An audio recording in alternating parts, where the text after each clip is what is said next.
मोठं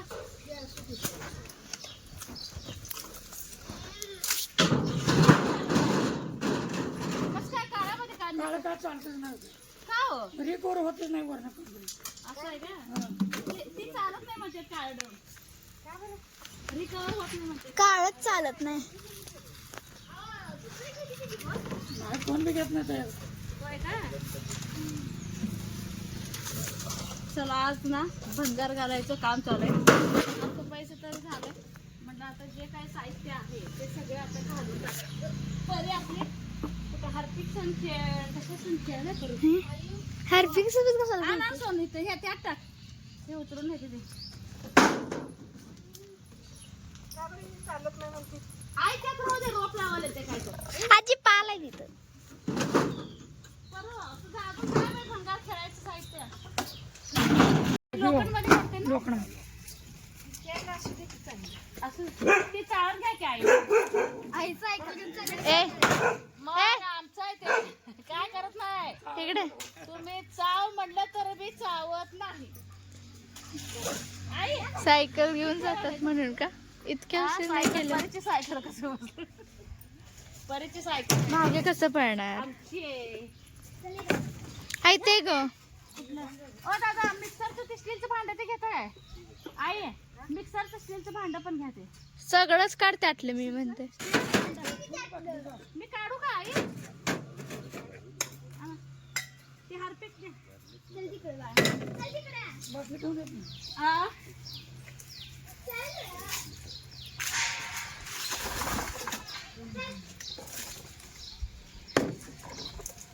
लोखंड कसं केलंय खरं लोखंडात आणि हे प्लास्टिक प्लास्टिक 15 प्लास्टिक 15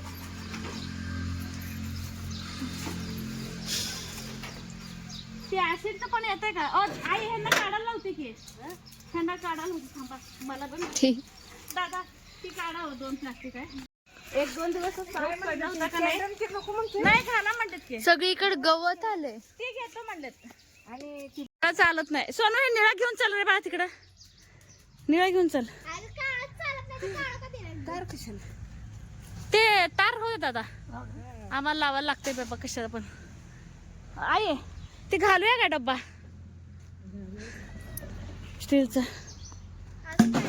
काय नाही पिलू हे घेऊन चल का डबडं हे काय नाही तेवढंच आहे डबडं घेऊन चल ते लकीची बादली घ्यायची का विचार आजीला हा हा घेऊन चल आणि ते तिथं आहे ना ती बॉक्स ते ह्याचं बघ कणगीच्या मध्ये हा झालं दादा हा ते पण घ्या हा हा घे तिथं घेऊन चल घे ते हा हा जरा सावकाश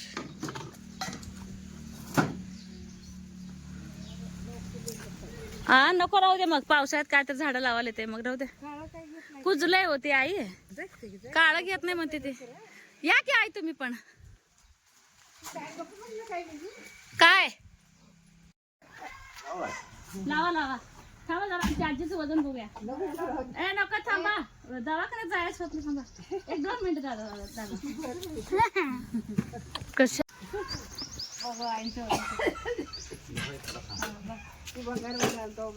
हा उभा राहा किती होत आहे आधी 48 हा 48 होत फिरून आल्यापासून बघितलं नाही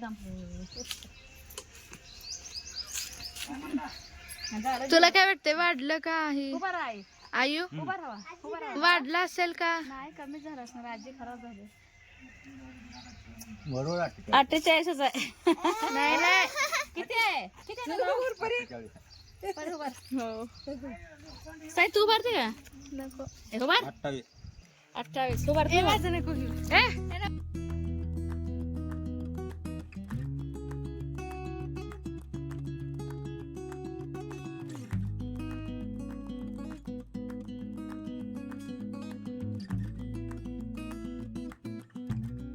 फटा फटा फटा आज पण बाबर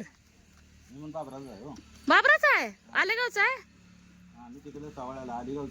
सवाळ कुरुल होय आपला काटा आहे मंगळगड आपण.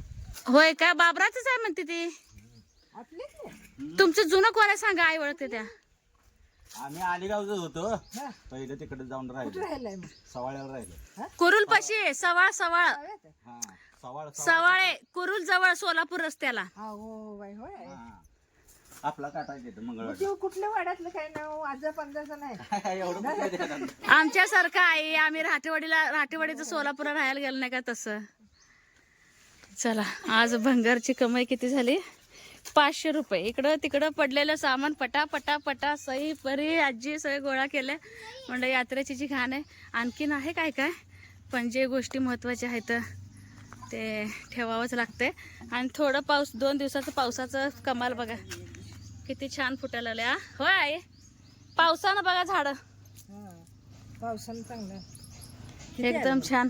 500 रुपये घे. तर परी ना ह्यांच्या बरोबर चालली बाजारला. सई काय जात नाही, 1-2 वर्ष झाले. तर परी आपली जाते बाजारला. काय काय सांगितले बाबांना लक्षात करून देते का नाही, का नाही सांगते ना. रोज एक झोका बांधते, रोज एक साडी फाडायला लागते माझे. मला म्हणते आता शेवटचं होय. हिरव्या मिरची आणू बर का. होय ग.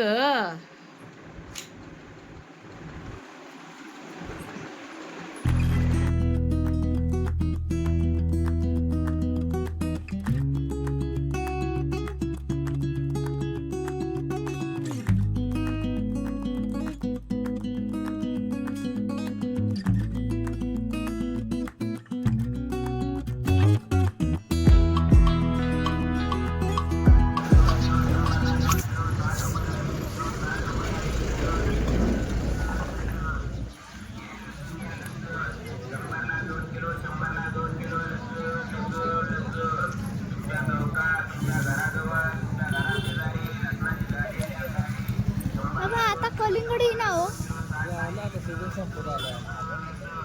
हा म्हणजे आधी यायला आता ऊन जास्त वाढले तर ही नाही.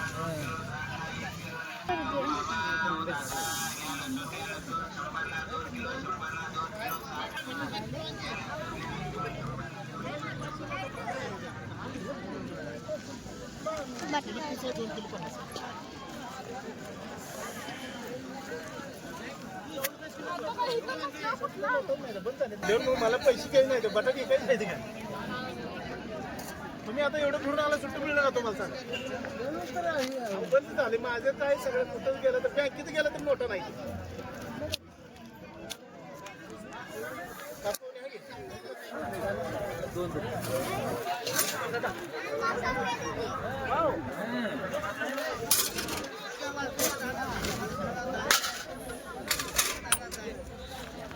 ते सांगतो 50.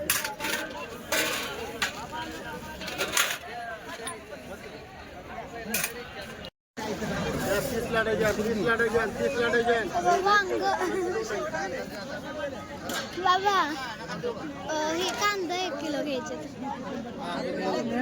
कांदा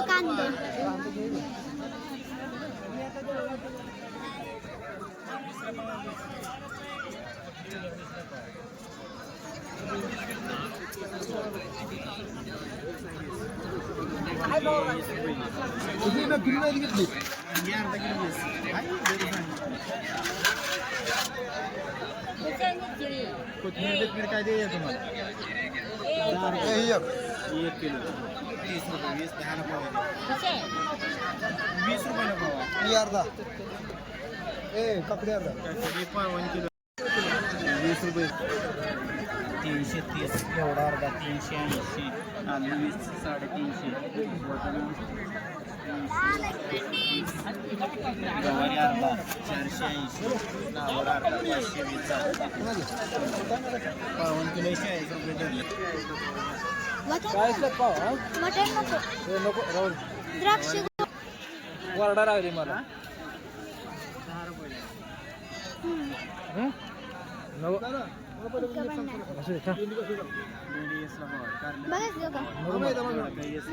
नको वांगे 10 ला पाव 20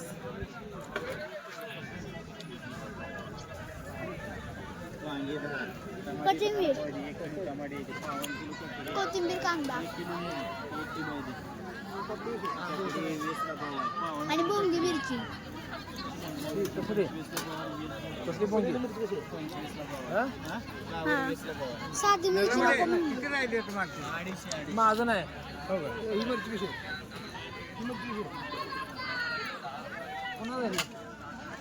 महेश कांदा कसा आहे रे किलो म्हणले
एका डाग पडू द्या पवार नाही म्हणून पण खायला चांगली.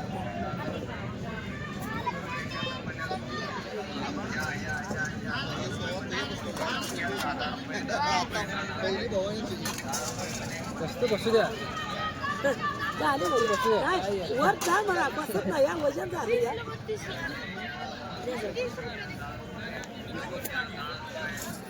या दिवशी वांगी धरा अर्धा किलो. झालं ना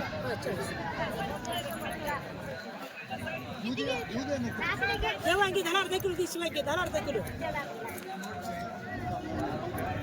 शनिवारच्या ज्या का भाज्या वगैरे आहेत ते सगळं निवडून अगदी फ्रीजमध्ये व्यवस्थित ठेवलं आणि गिरणीतलं पीठ पण गिरणी अगदी स्वच्छ केलं आणि पीठ पण काढून ठेवलं. यात्रा आहे ना थोडंसं जास्त कमी दळले मी आणि डाळीत भाजी पण केलं. स्वयंपाक पूर्ण आवरलं. तर पोरींसाठी एक सरप्राईज आहे. सरप्राईज आता फुटलं पण 4-3 दिवस तरी सरप्राईज आहे. तसं राहिलं काय सांगते तर ह्या वर्षी मी उन्हाळ काम काही केलं नाही. जसं की माझ्याकडे भरपूर असं स्टॉक आहे त्यामुळे नाही केलं. पण सईला कुरडी पापडी आवडत नाही पण त्याचं पीठ प्रचंड तिला खायला आवडते म्हणलं लेकरासाठी ना. तर चिक काढावं आणि तिला उद्या खायला द्यायचं. तर जास्तीचा कमी गहू दळतं ना तर वजनी माप म्हटलं तर आता किती होईल मला पण काय सांगता येणार नाही. तर वजनी म्हटलं तर अर्धा किलोपर्यंत होईल असं मला वाटतंय. बरोबर 3 दिवस भिजत घातलं. सकाळ संध्याकाळ पाणी घातलं आणि आज परत 4था दिवस. आज स्वच्छ धुवून घेतलं. आज मात्र काय झालं आज थोडे गहू वास मारायला लागला. 4थ्या दिवशी बघा तुम्ही घरामध्ये गव्हाचा वास मारते. गव्हाच्या कुरडया करायचं जर म्हटलं तर. आणि दरवेळेस खपली गहू मी भिजत घालत असते कुरडीला. पहिल्यांदाच असं झालं की बुटकं गहू म्हणजे आपलं साधं गहू भिजत घातले. कारण की यावेळेस परी म्हटली की आई खपली गहू का मिक्स करू नको. म्हणलं हा या गव्हाच्याच अगदी पांढऱ्या शुभ्र होतील. तर हेच गहू मी भिजत घातले आणि ह्या चाळणीतून नितळून घेतले जेणेकरून का नाही गहू माझं खाली पडणार नाही अजिबात. म्हटलं आता सगळं काम झालंय. संध्याकाळचे 7 वाजले आणि आता ते चिक काढून घ्यावं. आणि एवढं माझा हात पण खूप दुखतोय बोटं पण दुखते. म्हटलं आता एवढं तर आहे तर मिक्सरमधनंच ना चिक काढून घेते. अगदी थोडा आहे आणि माझ्या मनात एक असं आलं तर सैरी परत तर चिक खायला द्यायचंच आहे. आणि ह्यावेळेस आता जे आता अष्टमी आणि पालखी जे आहे बाकीच्या तर कुरड्या पापड्या आहेत ते तर तळायचेच आहे. आणि एक 2-3 कुरडी ना जरा एक्स्ट्रा म्हणजे घालून घेते एका ताटामध्ये. म्हणजे देवाला ती जी तळलेली कुरडी आहे का ती बाजूला ठेवते. म्हणजे मनाला एक समाधान की ह्या वर्षी मी देवाला कुरडी म्हणजे ताजी मी दाखवले असं. तर ते पण करेन. तर एकदम लय भारी वाटायला लागलं मला. अगदी थोडं असं चाललंय पण पोरीच्या आनंदासाठी आणि मला पण जरा बरं वाटेल. ती एक कुठली गोष्ट मागितली आणि मी दिलं नाही.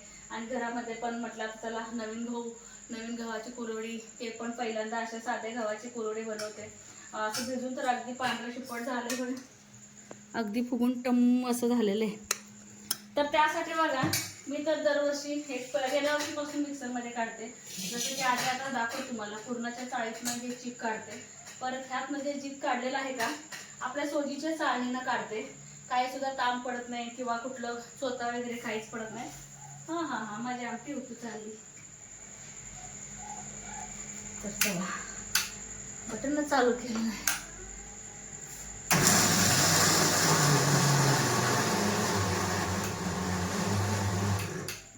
तर आधी ना बिना पाण्याचं, तर हे बघा असं, आणि त्याच्यानंतर थोडंसं पाणी घालणार. पाणी आणि गहू जर एकत्र घातलं का अजिबात ते एकत्र होऊन जात नाही.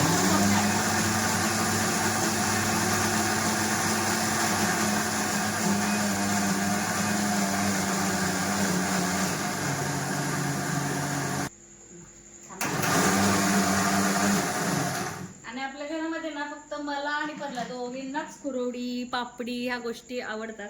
नाही तर कोणाला सुद्धा आवडत नाही घरात. खेळणी खात नाहीत ना, आई खात नाहीत. पण करायचं तर इतकं जोर आहे आणि अभ्यास आहे ना माझा, काय सांगू. गेल्या वर्षी खाऊन पिऊन, आता तुम्हाला तर माहिती आहे म्हाळाचा स्वयंपाक आपला किती असतो. तर म्हाळ वगैरे सगळं आवरून आपला पूर्ण एक डब्बा भरलाय. आणि शेवाय पण भरपूर आहेत. फक्त उन्हाळ्यामध्ये शेवायचं जर बोललं, उन्हाळ्यामध्ये म्हणजे मे महिन्यामध्ये वगैरे फक्त म्हणजे जेव्हा नंदनबाई येतील ना त्यावेळेस तेवढं बनवायचं आहे त्यांच्यासाठी. जेव्हा त्यांच्यासाठी बनवतील तेव्हा फक्त अगदी थोड्या आपल्याला घरात ठेवायच्या, कारण की आपल्याकडे आता स्टॉक भरपूर आहे. शेवाय एवढं यांना सुद्धा आवडत नाही, सईला सुद्धा आवडत नाही. खाल्ली तर परीच, पण करायचं अठ्ठास. तर आता सध्या सोजीवर लावणं मला होत नाही. तरी देवाला नैवेद्य जो असतो आमचा अष्टमीला, जो पुरणपोळी बनवलेला असते त्या दिवशी तुम्हाला दाखवतेच. आईने सोजी काढून ठेवले. मी काल दळून गेले होते. आपल्या गिरणीमध्ये सोजी पण निघते अगदी व्यवस्थित. सोजीचं पीठ रवा मैदा घरचा रवा वापरायचा आणि घरचा मैदा, आणि त्यापासून पोळ्या बनवल्या जातात. ते काय मी काल शूट केलेच नाही.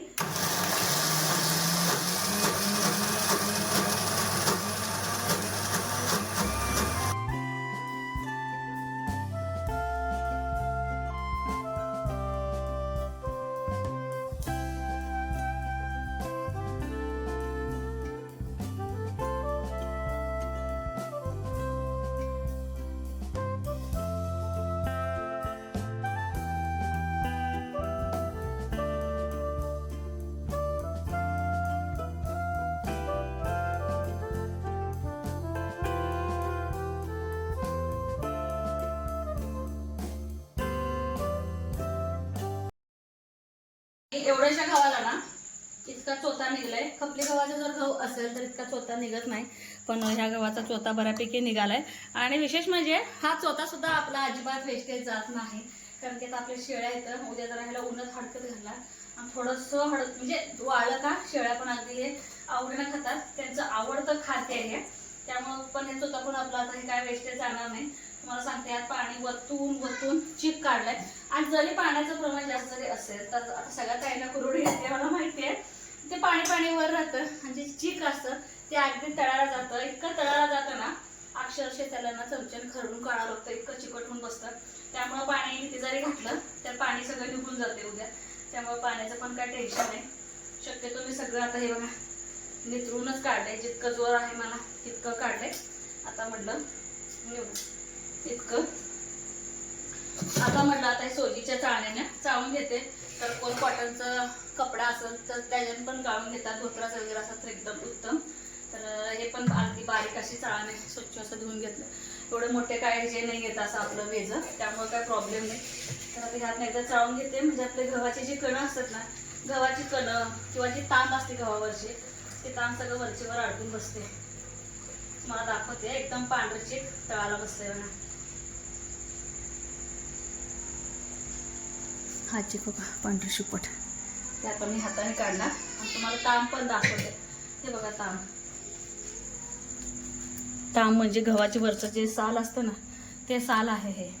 मग काय होतं तांब जर याच्यामध्ये जर जास्तीचं गेलं का दुसरं काय नाही, पण कुरवडी लाल पण होते आणि घालायला पण थोडंसं जड जातं. तर हे सगळं पातेल पाणी जाई नका भरपूर. तर सगळं स्वच्छ नाही धुवून घेणार आहे. म्हणजे चीक थोडंसं जर वेगळं जाऊ देणार नाही. कसं वाटलं अगदी चिटुकला असं ना गव्हाचं चीक काढले. लेणे मला 15-20 मिनिटं गेले, जास्तीचं काही गेलेलं नाही. आता जर असं वाटलं आपल्याला आणखीन एकदा फडक्यातलं आपण काढू शकतो, पण नको मला नाही एवढं काही गरज वाटत आता. तर व्यवस्थित असं आपलं चीक निघालंय. एवढं चिकट आहे ना आता सगळं धुवला. तर हे उद्या आता हे लगेच मी हडकत घालणार आणि हे चिक झाकून ठेवणार.